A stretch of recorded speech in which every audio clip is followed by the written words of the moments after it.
They walk into a room and people listen. They make requests and people comply. They present ideas and minds change, not through force or volume, but through something more subtle, an understanding of how influence actually works. Most people think persuasion is about having the best argument or the loudest voice. It's not. Real influence operates beneath conscious awareness, using principles of psychology that most people don't recognize until it's too late. The Stoics understood power. They also understood that power without wisdom is dangerous. Before we begin, understand this. These are not manipulation tactics. They're psychological principles that work whether you want them to or not. Understanding them serves two purposes: ethical influence when you need it, and protection when others use them against you. Knowledge is both sword and shield. Marcus Aurelius taught, "The best revenge is to be unlike him who performed the injury." Know these principles, use them ethically, recognize them when others don't. Today, I'll show you 7 psychological principles that make you dangerously persuasive. Principle number 4 is the one most people abuse without realizing it. And once you see how it works, you'll notice it everywhere from advertising to relationships. Use it ethically or don't use it at all. By the end, you'll understand influence at a level most people never reach, and you'll know when someone's using these principles on you. If you're ready to understand persuasion at its deepest level, ethically, subscribe. Let's learn how influence really works. Trick number 1, the illusion of choice. You don't persuade people by telling them what to do. You persuade them by making them think the decision was theirs. Here's how it works. You don't give someone one option, you give them 2, both of which serve your goal. Would you prefer to meet Tuesday or Thursday? Assumes they'll meet. The only question is when. Do you want to invest in option A or option B? Assumes they'll invest. They're just choosing which one. The frame has already determined the outcome. The choice feels free, but the boundaries were set before they decided. Epictetus understood this perfectly. Some things are within our power, while others are not. Smart persuaders control the frame, what's within their power, then let the other person control the choice within that frame. Autonomy is preserved. Outcome is guided. I watched a parent master this at a playground 4 years ago. Her 5-year-old refused to leave. First approach, "We're leaving now." Immediate resistance, tears, negotiation, battle. Second approach, after regrouping, "Do you want to go down the slide one more time or swing one more time before we leave?" The child thought for a moment, chose the slide, then left willingly after. Same outcome, leaving the playground. But one preserved the child's sense of control while the other attacked it. The ethical line here is clear. That parent used it to help the child transition, not to manipulate him into something against his interests. Compare that to a car salesman I encountered. Before I'd decided whether to buy, he asked, "Would you prefer the red or the blue?" after the test drive. Cash or financing? He never asked if I was buying, just which option I preferred. I realized later I'd never actually made the decision to purchase. I'd just chosen between pre-framed options until I was sitting in finance signing papers. Here's how you recognize when it's used on you.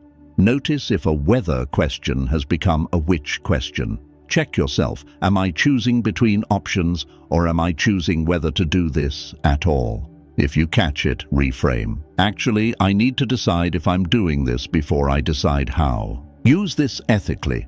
Offer genuine choices that both serve the other person's interests. Don't eliminate legitimate refusal.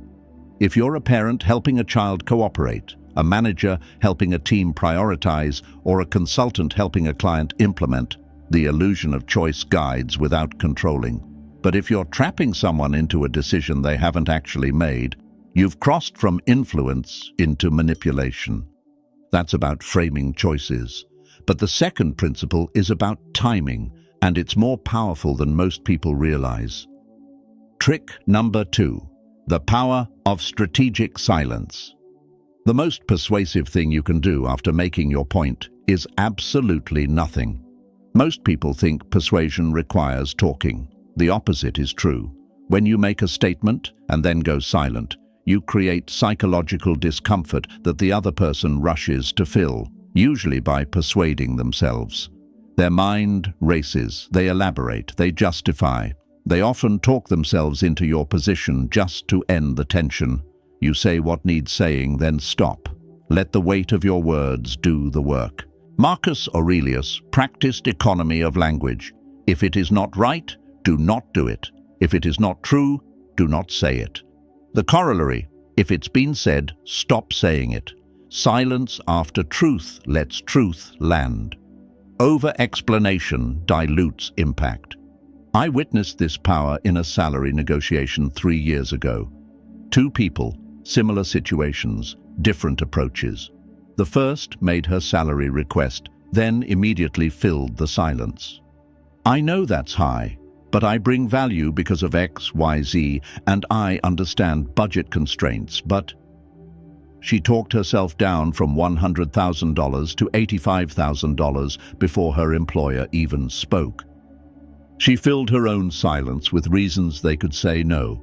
The second person, different company, stated his desired number, $95,000, then stopped. Complete silence. 15 seconds that felt like 15 minutes. Uncomfortable. Finally, the employer spoke. That's higher than we'd planned. But given your experience and the market rate, he was talking himself into yes. They settled at $92,000, close to the request. The difference wasn't credentials or value, it was who filled the silence. One filled it with doubt. The other let silence create pressure on the other side. Here's the ethical line. Use silence after truth, not after manipulation. When you've stated something honest, your boundary, your need, your position, silence gives it weight. When you've stated something deceptive, silence becomes a weapon to pressure compliance. One respects the other person's processing time. The other exploits discomfort. When someone uses this on you, recognize it. They make a statement, an offer, an accusation, a demand, then go quiet, waiting for you to fill the void. Feel that pressure to elaborate or justify, then resist it, match their silence. The first person to speak doesn't lose, but whoever speaks from discomfort rather than readiness often concedes ground they didn't need to. Use this when you've said something true and complete. A boundary. I'm not available for calls after 8 p.m. Then silence. A price. The project costs $5,000. Then silence. Let them process. Let them respond. Don't rescue them from the discomfort of deciding. That discomfort is where persuasion happens, not in your explanation, but in their internal dialogue during your silence. If you've ever stopped yourself from over-explaining, stayed silent after stating your boundary or price, and watched the other person talk themselves into agreement, comment, "Silence worked," below. Your 2 words might teach someone that the most persuasive argument is often no argument at all. Silence creates pressure, but the third principle creates something more powerful: obligation. Trick number 3, reciprocity leverage. Give first, strategically, and watch people feel compelled to give back, usually more than you gave. Humans are wired for reciprocity. When someone does something for you, even something small you didn't ask for, you feel psychological obligation to return the favor. This isn't manipulation, it's biology. Tribes that reciprocated survived. Those that didn't. Understanding this doesn't make you manipulative. It makes you aware of how influence actually operates beneath conscious choice. Seneca understood generosity's power. Wherever there is a human being, there is an opportunity for kindness. But he also understood that kindness creates bonds. Ethical use means genuine generosity that happens to build goodwill. Unethical use means calculated gifts designed to trap. I saw both versions at a professional conference 5 years ago. 2 people networking, two completely different approaches. The first, call him David, met people and immediately asked for things, introductions, advice, connections. He got polite deflection, no real support. People avoided him by day 2. The second, Maria, took the opposite approach. She met people and offered value first, shared a relevant article with someone struggling with a problem, made an introduction between two people who should know each other, gave specific, actionable insight to someone starting a project, never asked for anything, just gave freely. 3 months later, when Maria needed help with her own project, the same people went out of their way to assist. Reciprocity had created genuine obligation, not because she demanded it, but because she deposited value without keeping score. The ethical line, give because you want to, not because you're creating debt. Maria's generosity was real. It just happened to build relationships. Contrast that with a car dealership I visited. They offered a free detailing service I didn't request. Then, before I could even see the car, the salesman said, "Since we've taken care of your vehicle, let's talk about that extended warranty." The gift was a trap. Obligation was weaponized before I could decline it. Here's how you spot the unethical version. Unsolicited favors followed immediately by requests. You feel obligated to say yes to something you'd normally refuse. Check yourself. Is this genuine kindness or strategic debt creation? If someone does you a favor, then immediately cashes it in with, "After all I've done for you." That's manipulation, not reciprocity. Use this ethically. Offer value to people without immediate expectation. Help because you can, not because you're tallying debts. The best relationships are built on genuine generosity that creates natural, unforced reciprocity over time, not transactions disguised as gifts. Reciprocity creates obligation. But the fourth principle, this is the one people abuse constantly without realizing it, the power of manufactured consensus. Trick number 4, social proof manipulation. Humans use social proof as a cognitive shortcut. If others are doing it, it's probably safe. This made sense evolutionarily. Following the tribe increased survival. But it also makes you vulnerable. Because once you understand this, you can manufacture consensus. Fake reviews, bought followers. 10,000 customers can't be wrong. The numbers create perceived validity, whether the numbers are real or not. Marcus Aurelius saw through this. The object of life is not to be on the side of the majority, but to escape finding oneself in the ranks of the insane. He understood that most people don't think independently, they follow the crowd. And that's precisely what makes social proof so powerful. I watched this principle used, first unethically, then ethically, with 2 restaurants on the same street 6 years ago.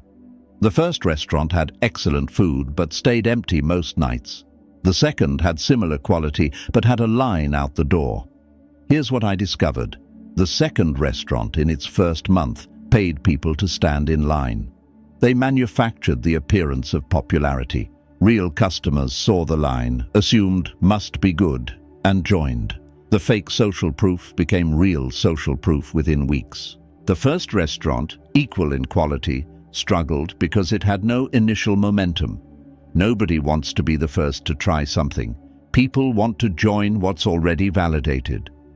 By the time the first restaurant closed a year later, the second was genuinely popular, not because the food was better, but because they'd understood how to create the perception of social proof. Contrast that with ethical use I saw in a book launch. The publisher asked the author, "Should we buy reviews to create social proof?"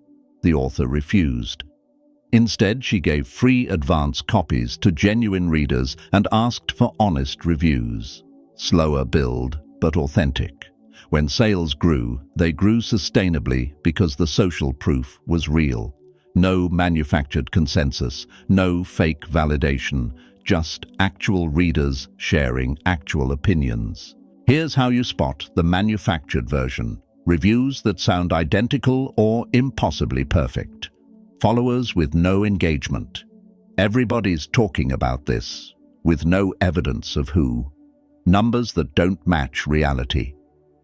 Ask yourself, is this popularity real or performed? Would I want this if nobody else did? Use this ethically. If you have genuine social proof, share it. Join 50,000 people who've benefited from this, if it's true. If you're small or first, own it. Be one of the first can be more compelling than fake popularity. Authenticity beats manufactured consensus every time, eventually. But manufactured consensus works in the short term, which is why it's so tempting and so common. If these 4 principles are showing you how influence actually works, and you're starting to see them everywhere in advertising, negotiations, and daily interactions, subscribe and hit like. We have 3 more to cover, and they're the ones that operate at the deepest level of human psychology. Trick number 5, the authority gradient. People don't evaluate your argument. They evaluate whether you seem like someone whose argument they should accept. Authority works because thinking is hard. Following someone who appears to know what they're doing is easier. The disturbing part, you don't need real authority to use this. You just need the appearance of it, confident tone, specific terminology, professional presentation. The Milgram experiments proved this horrifically. 65% of people gave what they believed were lethal electric shocks simply because someone in a lab coat told them to. Authority bypasses independent judgment. Epictetus taught, "First learn the meaning of what you say and then speak." Real authority comes from knowledge, but most people can't distinguish earned authority from performed authority. That gap is what makes this principle so powerful and so dangerous. I saw both sides of this at a medical conference 3 years ago. 2 speakers presenting similar research. The first wore jeans, spoke casually, hedged constantly. I think this suggests it's possible that this might indicate his research was solid. His conclusions were accurate. The audience response was lukewarm. The second speaker wore a suit, spoke with absolute confidence. This definitively shows. The data proves. Unquestionably, we see. His research was similar, methodology slightly weaker, but he presented with 0 caveats.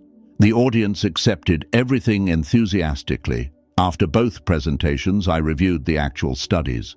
The first speaker was more accurate. The second was more persuasive. The difference wasn't expertise, it was the performance of authority. Confidence, not correctness. This is where ethics matter most. The first speaker was being intellectually honest with his uncertainty. The second was performing certainty he didn't have. One served truth, the other served his credibility. And the audience, unable to evaluate the actual research, deferred to the one who seemed more authoritative. Here's the ethical line. Only claim authority you've earned. If you're an expert, speak with appropriate confidence. If you're not, acknowledge your limitations.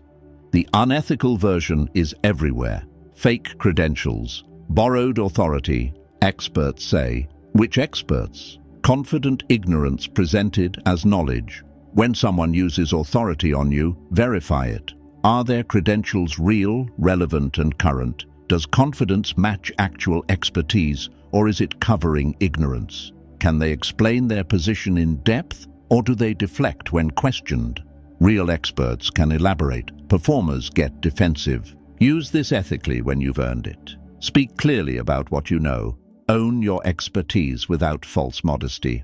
But admit what you don't know. That honesty paradoxically increases your authority because it shows you understand the difference between knowledge and performance. Authority makes people defer, but the 6th principle makes them act immediately by manipulating their sense of time and scarcity. Trick number 6, manufactured urgency. Scarcity works because humans evolved in scarcity, not abundance. When resources are limited, you act quickly or lose out. This creates a powerful psychological trigger, loss aversion. Research shows losing something hurts more than gaining the same thing feels good. Only 3 left activates fear of loss. Offer ends tonight triggers the pain of missing out. The product hasn't changed. Your need for it hasn't changed. But the perception of scarcity makes you want it more and think about it less. Epictetus taught, wealth consists not in having great possessions, but in having few wants. Freedom means immunity to manufactured urgency. But most people aren't free. They react to scarcity automatically. Understanding this makes you both persuasive and protected. I learned this through contrasting experiences buying software 2 years ago. The first site hit me with urgency immediately. 30% off, limited time offer. With a countdown timer ticking down, I felt pressure, almost bought instantly. Something made me check back the next day. The timer had reset. Same limited time offer, same countdown. The urgency was manufactured, and once I saw it, I lost all trust. Never bought. The second software company sent an email. Our promotional pricing ends June 1st. This was May 15th. Real deadline, real reason, end of their Q2 promotional period. I had time to evaluate, decided it was worth it, bought at the promotional price. The urgency was real, so it was respected rather than resented. Here's the ethical distinction. Real urgency comes from actual constraints. Limited venue capacity, genuine seasonal inventory, authentic promotional periods. Manufactured urgency comes from fake scarcity designed to prevent evaluation. Countdown timers that reset. Only 2 left, that's always 2 left. Offer expires tonight, that returns tomorrow under a different name. When someone uses urgency on you, ask, why is this scarce? Is the constraint real or just claimed? Test it. If you can, wait. Fake urgency repeats. Real urgency doesn't. Check, would I want this if it were always available? If yes, the urgency is probably manipulating you. If no, you're being pressured into something you don't actually want. Use this ethically when constraints are real. Workshop, limited to 20 participants because of space, is honest. Price increases next month due to rising costs, is transparent. Early bird pricing for those who commit early rewards genuine early adopters. The key is truth. If your urgency is manufactured to prevent evaluation, you're not persuading, you're pressuring. And pressure might work once, but it destroys trust. Urgency makes people act fast. But the final principle makes them act in your favor by understanding the deepest human need, consistency with their own identity. Trick number 7, the consistency trap. Get someone to say yes to something small, and they'll say yes to something big, just to stay consistent with who they think they are. Once people commit to something, even something trivial, they feel psychological pressure to honor that commitment with larger actions. Can you spare a moment? Leads to, can you answer a few questions? Leads to, would you sign this petition? Each yes makes the next yes feel mandatory. Because humans need consistent self-concept. Saying no after saying yes twice feels like contradiction. And we'll avoid that discomfort even when it means acting against our own interests. Marcus Aurelius valued integrity. Be consistent with yourself. But this principle exploits that value. Ethical use means helping people follow their genuine values. Unethical use means trapping people with small commitments to extract large ones they never intended to make. I witnessed both versions with charity canvassers 4 years ago. The first approach was direct. Would you donate $50 to help children? High refusal rate. People said no immediately because the ask was large and unexpected. The second approach built a ladder. Do you care about children's welfare? Of course, yes. Would you want to help if you could? Obviously, yes. Even a small amount makes a real difference. Would $50 help a child this month? Much harder to refuse. Not because the ask changed, but because 2 prior commitments made refusal feel inconsistent with the identity they'd just claimed. Someone who cares and wants to help. Same donation amount. Dramatically different success rates. The second approach worked because it built commitment momentum. Each small yes created obligation for the next yes. Now contrast that with something I experienced at a timeshare presentation. I'd agreed to attend for a free weekend, small commitment. Once there, you like vacations, right? Yes. You'd vacation more if it cost less? Yes. So investing in vacation ownership makes sense for someone like you. Wait, how did we get here?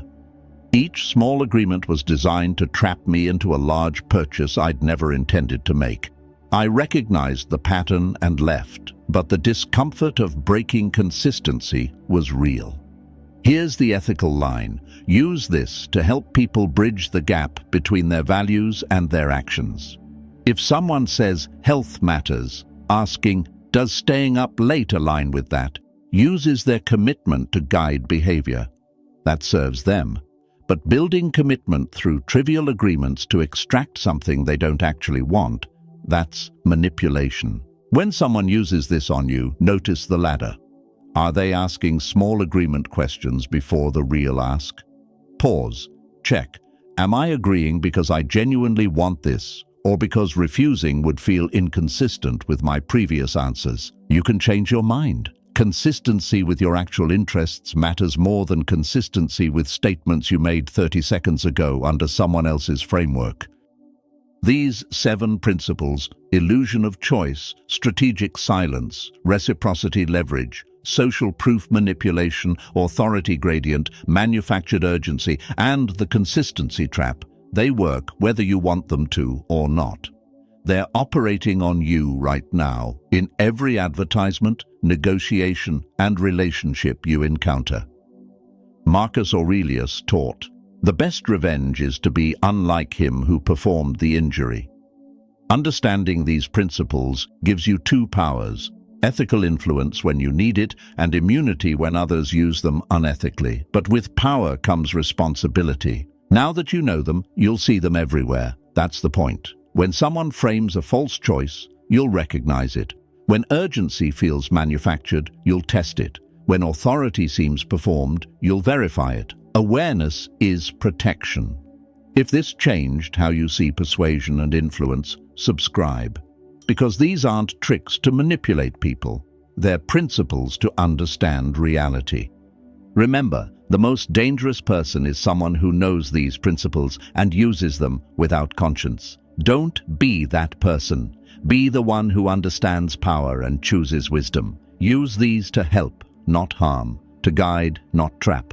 That's not just effective, that's stoic.